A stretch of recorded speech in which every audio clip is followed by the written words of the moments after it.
Oi, sejam bem-vindos. Eu sou Samid E eu sou o Gustavo.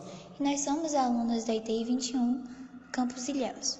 E com o estalar de dedos a gente faz suas dúvidas desaparecerem.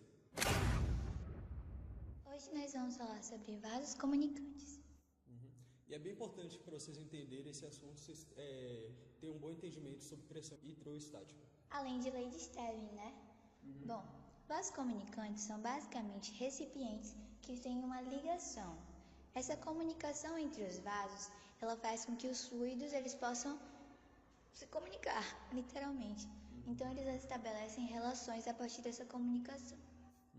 Para entender melhor, eu fiz aqui um desenho que dá de exemplo que dois pontos de mesma altura e no mesmo líquido, eles sempre terão a mesma pressão. Isso é basicamente, como Samir disse, a lei de Stirling.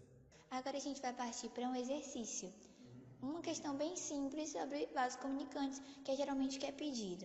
A gente vai falar sobre conceitos também de densidade e altura, que é importante que vocês já tenham em mente. Bom, a questão ela trata de líquidos immiscíveis. Líquidos immiscíveis são aqueles que em hipótese alguma se misturam, tipo água e óleo. Nesse caso a gente tem o líquido 1 e o líquido 2. O líquido 2 é o que possui 20 centímetros de altura e densidade desconhecida. Agora vou falar sobre o líquido 1. Ele vai possuir a altura de 10 centímetros, aí já sabe qual é a densidade dele, que é 1000 kg por metros cúbicos, e vamos considerar nesse exemplo que a gravidade da Terra, ou seja, 10 metros por segundo quadrados. Nesse exemplo a gente está buscando a densidade do segundo líquido. Certo. Para encontrar, a gente vai usar parte do teorema de Stirling, certo? Aqui a gente vai considerar a pressão atmosférica e a pressão da coluna de líquido em cima do ponto A. Nós traçamos dois pontos, A e B, na mesma altura do líquido, porque o teorema de Stirling ele leva em consideração que as pressões dos pontos da mesma altura em mesmo líquido são iguais. A partir desse ponto, ainda não é o líquido da densidade 2, ainda não é o líquido 2, ainda é o líquido 1, então eu posso dizer que esses pontos têm a mesma pressão. No ponto B, a gente tem a seguinte questão. A gente tem acima dele a coluna do líquido 2, que vai ser representada pela pressão hidrostática, como o Gustavo falou, que é densidade vezes gravidade vezes altura, e ainda aqui em cima a gente tem um pouquinho de pressão atmosférica, que é PATM no nosso problema, certo? Aqui a gente vai ter igualado as pressões.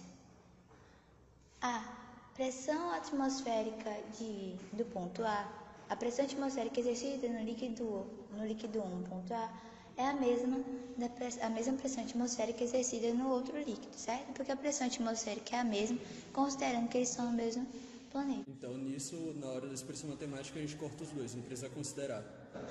Aí a gente vai ter a densidade, que o Gustavo falou, pressão hidrostática, na verdade, densidade vezes gravidade vezes altura, do ponto 1, no A, né? Aí a gente vai ter a densidade vezes gravidade vezes altura do ponto B. Como a gente cancelou as duas pressões atmosféricas, a gente vai ter somente essa questão. Aí a gente tem que considerar aqui a densidade do líquido 1 e a densidade do líquido 2, porque a gente quer encontrar. Ok, e agora a gente vai passar para os números. Como a gente já tem a densidade, já tem a altura, a gente não tem a densidade do 2, mas já tem a altura do 2. Só passar isso para a expressão numérica, vai virar como se fosse depois faz a regra de 3. Vai ficar cada um para o lado, você vai multiplicar, depois passar e dividir. Nesse caso a gente corta as gravidades porque elas têm valor igual dos dois lados, assim como a gente fez com as pressões atmosféricas. Ok, agora substituindo o número. A densidade 1 vai virar 1000, a altura são 10 centímetros, a gente substitui fica 10, a segunda densidade a gente não conhece, mantém, e a altura é 20, a gente vai multiplicar tudo aqui certinho e tal, vai ficar 10.000 é igual a 20d2, a densidade 2. Nisso a gente passa o 20 para o outro lado, aqui já está substituindo, então por isso que o D não ficou para o lado de lá, vai ficar D2 é igual a 10.000 dividido por 20. Corta os zeros, vai ficar 1.000 dividido por 2, logo a segunda densidade é igual a 500 kg por metros cúbicos.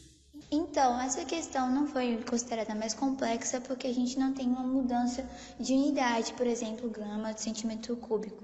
A gente não tem que fazer uma transformação prévia para poder resolver. Então, a gente considerou as variáveis em questão e resolveu.